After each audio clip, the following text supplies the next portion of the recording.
Dharma Drum Mountain Wisdom Booklet. The Effects of Chan Meditation. Introduction. Chan is a school of Buddhist meditation that is found throughout East Asia. It is known as Zen in Japan, Thien in Vietnam, and N in Korea. Its distinctive form first took shape in China some 1500 years ago. The aim of Chan is to live life with wisdom and compassion through realization of our interconnectedness with all things. Chan involves active awareness, participation, and engagement in daily life. The foundation of this goal is seated meditation. In this booklet, Master Sheng Yen discusses the benefits of seated meditation in the context of Chan practice and scientific findings about meditation. He does not elaborate the methods of practice in great detail because meditation cannot be learned by reading a book. Interested readers are encouraged to find a Chan meditation center and receive instruction on the actual practice from a qualified teacher.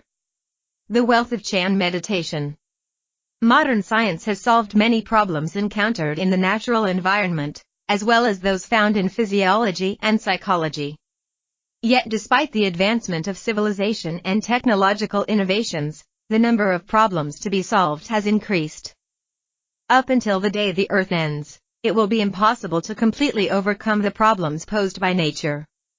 Similarly, until the day we die, it will be impossible to completely control the way our bodies function.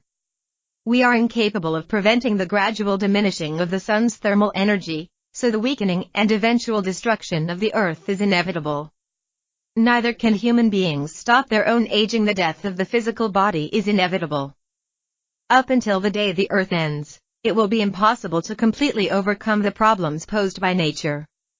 Similarly, until the day we die, it will be impossible to completely control the way our bodies function.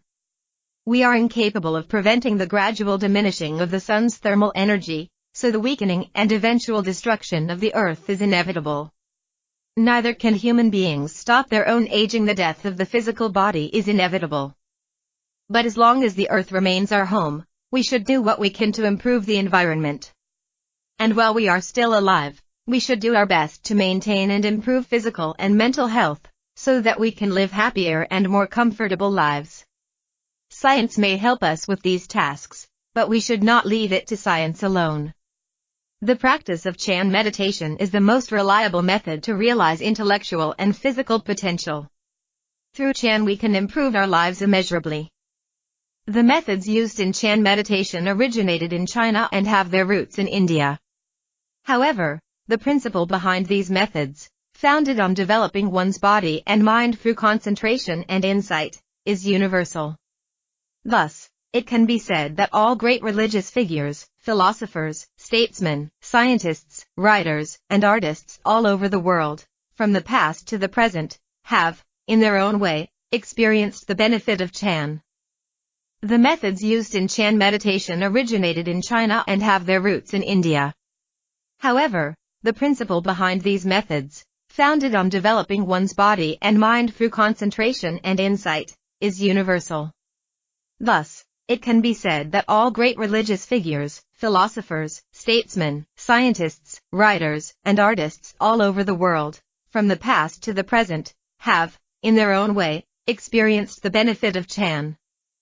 Some paths take longer than others, some are circuitous. Chan holds that its methods of practice are the most direct and the best means of developing our full potential. In the course of practice, Chan training can make the sick healthy, the average brilliant, the weak-minded strong. In Chan there is no fixed way to practice. The sick, the physically challenged, and the perpetually busy can follow the methods taught by Chan teachers. And practice from a few minutes to several hours in any location, whether standing or sitting, in bed, in a wheelchair, in a car, at a bus or subway stop, or at the office. Chan provides the best means we have to improve ourselves, which will in turn improve society and the environment. Chan practice is not limited to meditation. It is not simply about being calm and peaceful. The ultimate goal of Chan practice is to personally realize true freedom within our original nature and to know the depth of our connectedness with others. This is the wisdom and compassion of Chan. The precious human body. Of all animals, Only humans have a physiology that can adopt meditation postures. Only humans have a proclivity for spiritual practice and are blessed with the opportunity to enjoy the benefits of practice.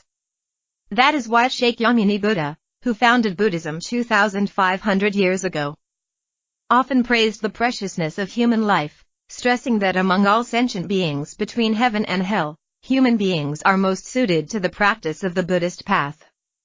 The most effective physical posture for seated meditation is the full lotus. Through this posture, the practitioner's meridian channels can be penetrated, energy settled, and a sense of stability established. To assume the full lotus leg posture, put the right foot on the left thigh. Then put the left foot crossed over the right leg onto the right thigh. It is acceptable to reverse the folding of the feet. However, the full lotus position can be difficult for a beginner, particularly those middle-aged or older. As an alternative, the practitioner can assume the half lotus position, which requires that one foot be crossed over onto the thigh of the other. The other foot lies underneath the raised leg. Practitioners can adopt other postures as well for seated meditation. Seated meditation can cause discomfort in the legs. This sensation is actually part of the process of opening the many blocked channels of the body, eliminating stiffness from the body, and strengthening the practitioner's resolve, or will. Many people turn away from painful experiences. We should recognize that such resistance stems from our tendency to block pain and to pursue a life free from difficulties. We should not seek pain, but it is often a fact of life. In meditation, it is merely one of many sensations that occur when we adopt a particular posture. If the pain is caused by an incorrect sitting posture, then correct it. If it is caused naturally by not being used to the posture, then the practitioner should do stretching exercises and massage before and after the sitting. During sitting, just treat pain as a bodily sensation. Do not exaggerate it to be suffering or think that I am having pain. Rather, recognize that a particular area of the body is having pain, not you. Once you have gone through this phase of resistance and seen pain for what it is, you may gain increased insight into the nature of the body and have strengthened resolve and overcome the fear of difficulty. Imperceptibly, you have taken one step forward on the path toward freedom. We are fortunate to be humans. So we should celebrate this by devoting ourselves to something that is beneficial to others as well as ourselves. Scientists' views on meditation. The physiological and psychological benefits of meditation derive from concentrating the mind, either on an abstract or concrete object. This is best accomplished through seated meditation. There have been many studies of the benefits of seated meditation in general and Chan specifically. According to Zen Gnosticism, the recommendation of Zen, by Dr. K. G. Sat, professor of psychology at Kyoto University in Japan, regular practice of Chan meditation produces the following 10 psychological and physiological effects. Increased patience. Curing of various allergies. Strengthening of willpower. Enhancement of the power of thought. Refinement of personality. Rapid calming of the mind. Mood stabilization. Raised interest and efficiency in activity. Elimination of various bodily illnesses. 1. Furthermore, Yusaber Hasegawa, MD, writes in Shinigaka Zen, New Views on Medicine and Zen, that Chan meditation proves effective in the treatment of some of the following diseases: neurosis, gastric hyperacidity and hypoacidity, insomnia, chronic constipation, high blood pressure. 2. In recent years, studies at Harvard University and the University of Wisconsin-Madison have shown that meditation boosts the immune system and increases the activity of the frontal cortex, the area of the brain associated with positive emotion. 3. Meditation produces a variety of psychological benefits, including reduction of anxiety, enhanced sense of well-being, increased empathy, and a greater sense of self-actualization. 4. In the 1970s and 80s, most scientific study focused on concentration meditation. Herbert Benson, MD, had many researches showing how concentration can enhance one's physiological response regarding stress. 5. Meditative concentration can be achieved in any posture, walking, standing, sitting, or lying down. Whether engaged in contemplation, silent prayer, prostration, recitation, or even close observation or attentive listening, whenever we are single-minded, there is the possibility of attaining meditative concentration. Most people, beginners, and more experienced practitioners alike, will find that achieving deep concentration in the midst of daily life is very difficult. Deep concentration may happen, but it cannot be sustained or regenerated at will. It is for this reason that the specific Chan methods of seated meditation and instruction from a qualified Chan teacher are necessary. Physiological and psychological benefits can also come from insight or mindfulness meditation. Current scientific studies tend to focus on this type of meditation. Studies show that mindful meditation helps people be aware of their thought patterns and negative habits. As a result of developing awareness, many people become less influenced by these thoughts. The most well-known researchers in this field are John Kabat-Zinn and Daniel Goleman, who borrowed Buddhist ideas and developed the concept of emotional intelligence. Point 6.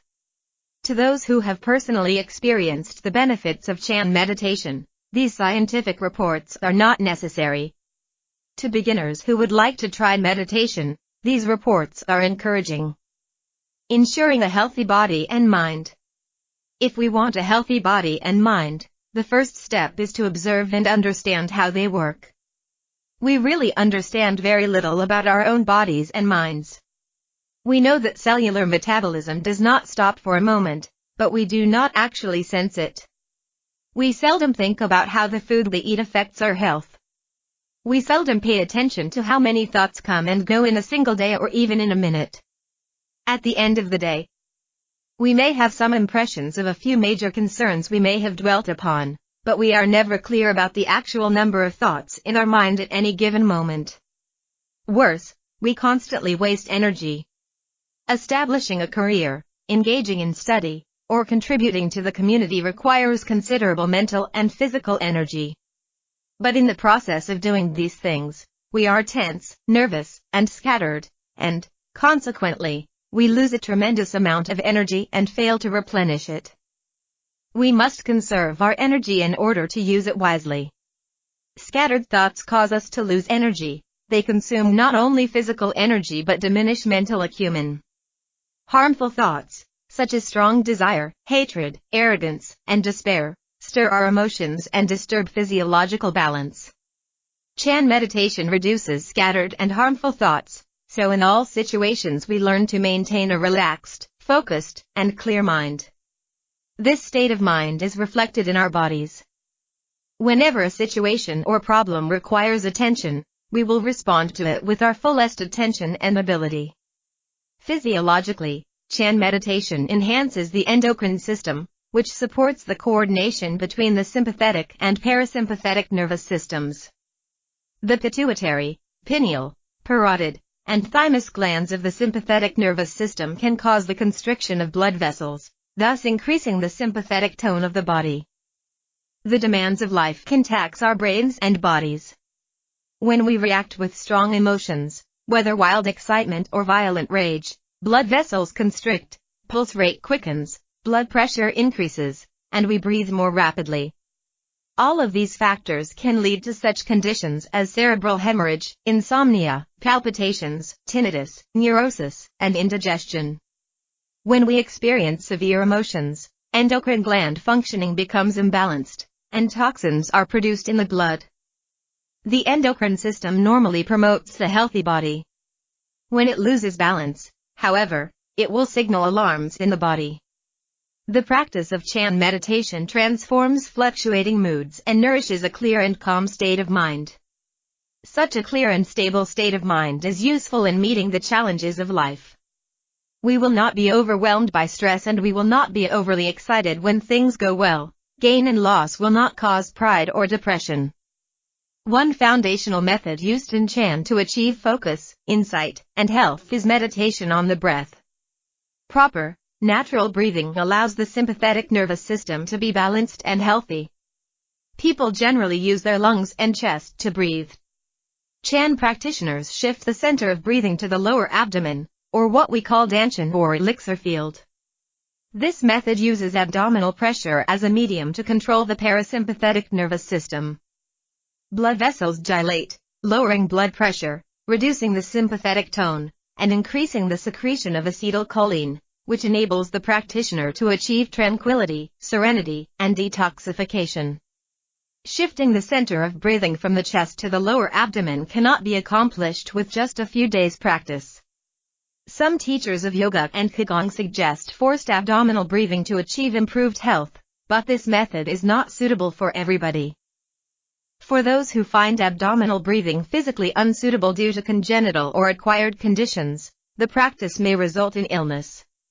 Using force on the lower abdomen may cause irregular menstrual cycles in some women. Therefore, meditation on breath and Chan must be practiced in a natural way, without focusing on the lower abdomen.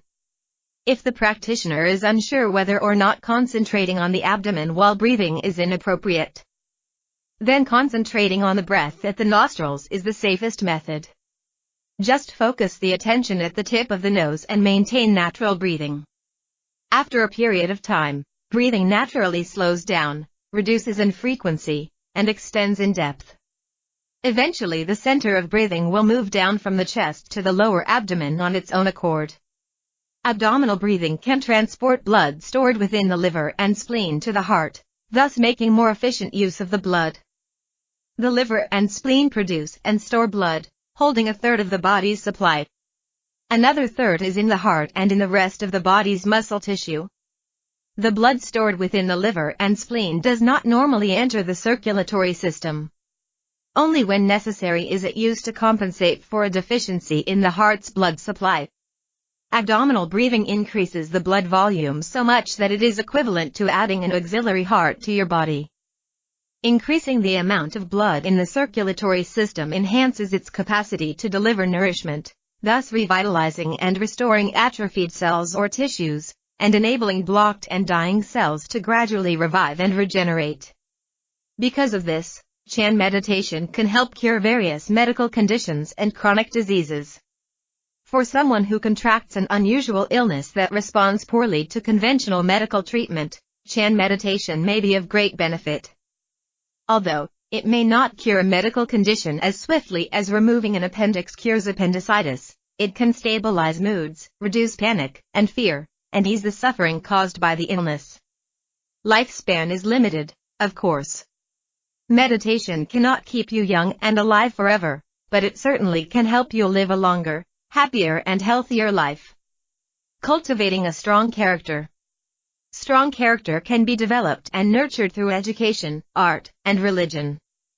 But these avenues of self-improvement are not entirely dependable.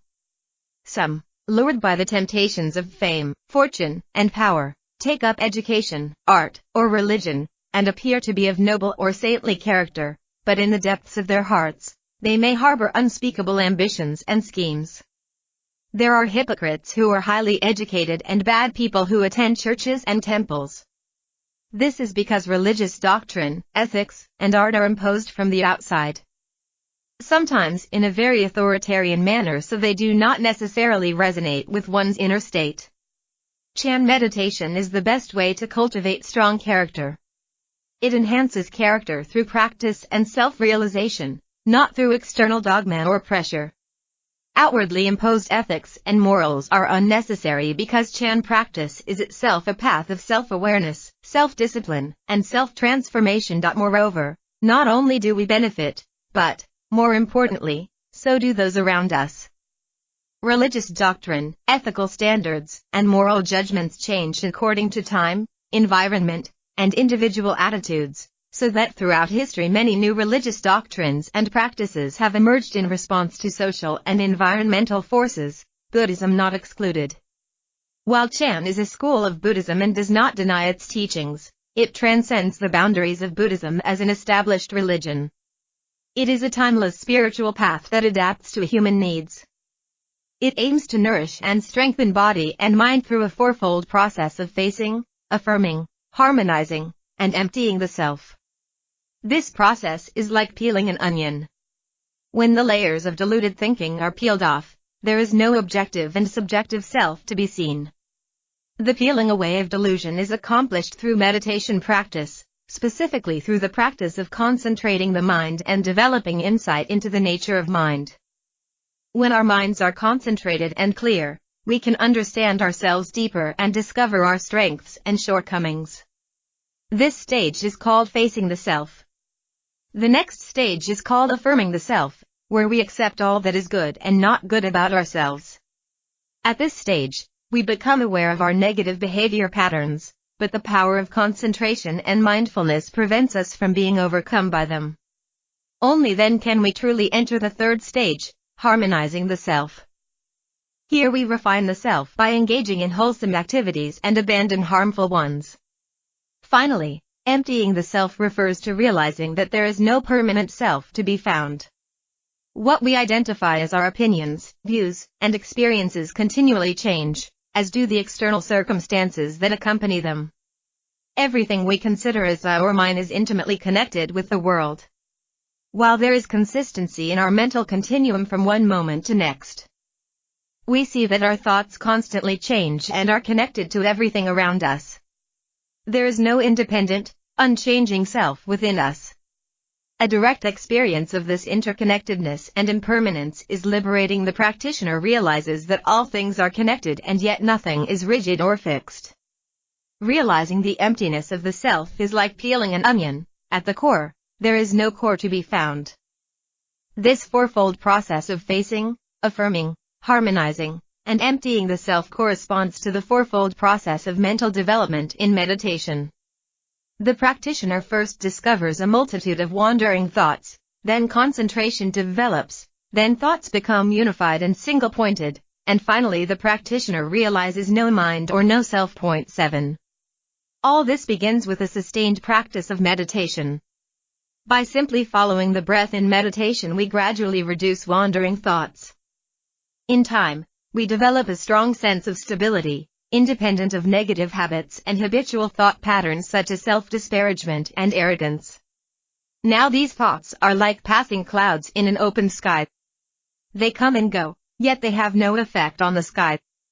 Likewise, we may identify emotions, even very negative emotions, but they will not disturb the nature of our mind. From a balanced body and mind to a state of liberation. The body is intimately connected to the mind, inseparable really, according to Chan. To speak of them as if they were separate is to project modern, scientific constructs of body versus mind onto a continually changing reality. These terms are used for convenience. Body and mind are not two discrete and separate entities. What we experience physiologically directly relates to our psychological makeup. To be completely healthy is to be liberated. Scientific findings can elucidate these phenomena. To begin with, the body's sympathetic and parasympathetic nervous systems should be in constant equilibrium. Poor balance leads to poor physical and psychological health. If the balance tilts toward the sympathetic nervous system, then the mental state tends to be sensitive, selfish, impatient, irascible, unfriendly, and unlikable. If the balance leans toward the parasympathetic nervous system, then the mood tends to be simple, sincere, steady, optimistic, and genial. Someone with an unbalanced sympathetic nervous system may become effective in a particular career or endeavor, but negative tendencies may arise. For example, a brilliant philosopher may be proud, a skillful general may be devious and unbending, an insightful scholar may be overly opinionated. A totally unbalanced system might produce an opinionated, violent, vile, and unruly rogue. A tilt towards the parasympathetic nervous system might produce a compassionate religious leader, a magnanimous statesman, or a dynamic artist. The negative side might produce someone lacking in ambition and principle that blurs the line between right and wrong and ceaselessly manipulates others. When the balance is totally inclined in one direction, the result will tend to be negative. Someone with positive traits undoubtedly experiences harmonious cooperation between the sympathetic and parasympathetic nervous systems. Chan practice is a holistic path that first harmonizes the functions of the body's organs and tissues so that they work smoothly and efficiently. Next, body, breath, and mind are in tune with one another. This reduces the burden on the sympathetic nervous system, weakens the influence of subjective consciousness, and gradually expands the boundary of self-centeredness until it is transcended, and subjective consciousness melts into objective consciousness. At this stage, mental afflictions, though not yet thoroughly eliminated, no longer affect physical and mental health. To be healthy on a holistic level, we have to take care of body and mind. Chan meditation leads to liberation, a state free from selfish attachments. The erroneous sense of self leads to greed, hatred, resentment, and resistance to self-examination and reason. Self-centered people feel distant and separate from others and the environment. They are intolerant of anything that contradicts their views or feelings. They strive for what they can't have, and if they get it, they shudder to lose it. If what they get turns out to be unpleasant, they fret about getting rid of it. Distress follows them wherever they go. Negative mental states may result in sickness no matter how healthy you are. Correct practice of Chan meditation can eliminate vexations and self-centeredness. We move from a subjective pit of distorted perceptions and affliction to a liberating way of experiencing everything as it truly is. We do not exist separately from everything around us, but our perception of each objective phenomenon misleads us into holding on to a strong sense of subjective existence. In Buddhism and Chan, this is not the experience of emptiness or no self. The experience of no self is not a state of vacuity or nothingness. It is the complete experience of the interconnectedness of everything. In simple terms, emptiness means relationships. With this realization, we find that we do not have a separate, independent existence, that we are connected to everything around us. This is the true self of no self. Such realization leads to the perfection of genuine wisdom and compassion.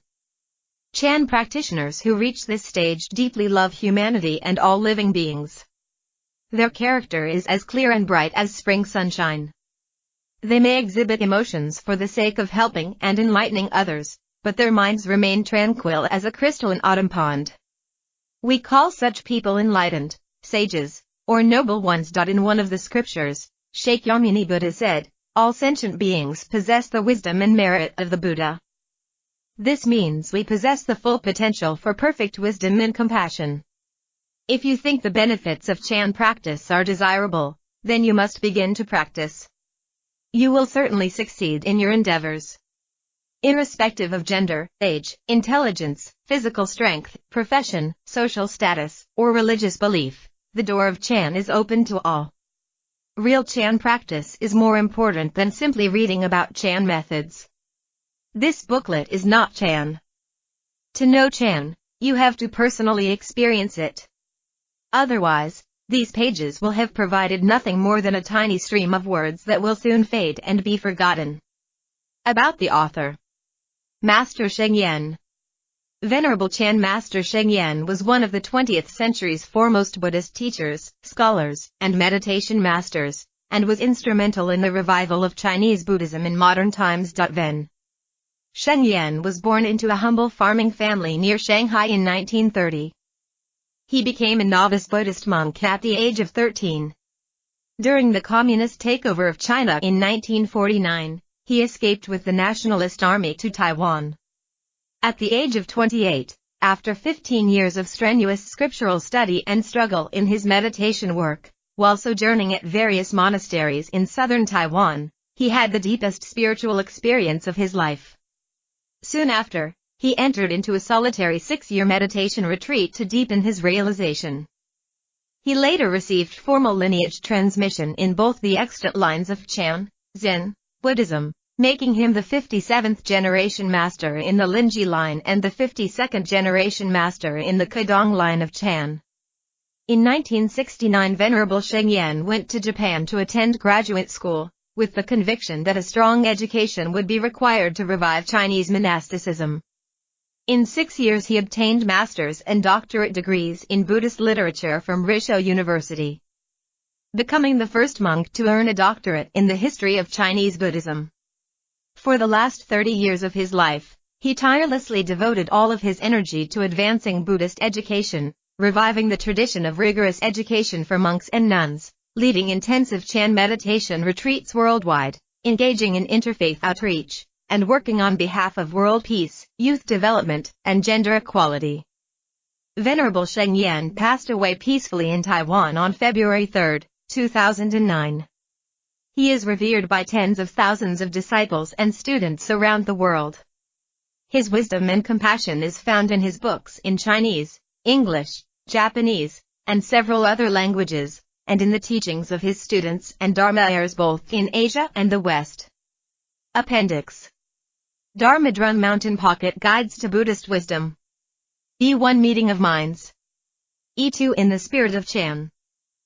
E3 A General Introduction to the Bodhisattva Precepts. E4 The Effects of Chan Meditation. E5 The Meaning of Life. E6 Why Take Refuge in the Three Jewels. E7 The Buddha Dharma in Daily Life. E8 A Happy Family and a Successful Career. E9 Chan Practice and Faith.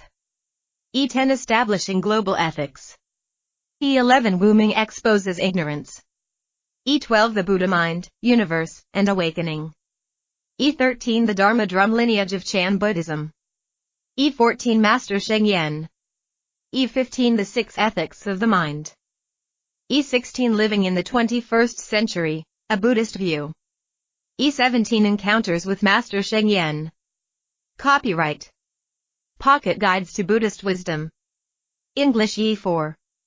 The Effects of Chan Meditation. Author, Venerable Chan Master Sheng Yen. Translator for the Revised Edition, Kualgut, Jimmy Yu. Editors, Ames Steele and Harry Miller. Editorial Assistants, Kualgut, David Berman, and Peter Lin. Publisher, Sheng Yen Education Foundation. Address, Number 56, Sector 2, Genai Road, Taipei, 10056, Taiwan. URL, http://www.shengyen.org.tw. Tel, 886-2-2397-9300. Fax, 886-2-2397-5610. Direct line for Free Booklet Department, 886-2-2397-51567. To promote wisdom and compassion in our world, the Sheng Yen Education Foundation is delighted to make this and other booklets available for free distribution around the world. Donations to assist additional printings are welcome. Your contributions may be sent to Sheng Yen Education Foundation at the above address. For free distribution. First edition, printed in Taiwan, September, 2002. Revised and expanded edition, printed in Taiwan, December 2008.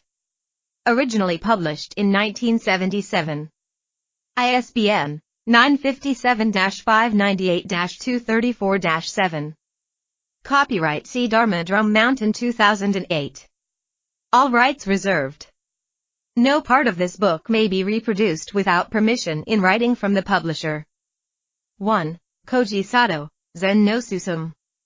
Tokyo, Kodansha, 1964. 2. Yusaburo Hasegawa, Shinagaku Zen.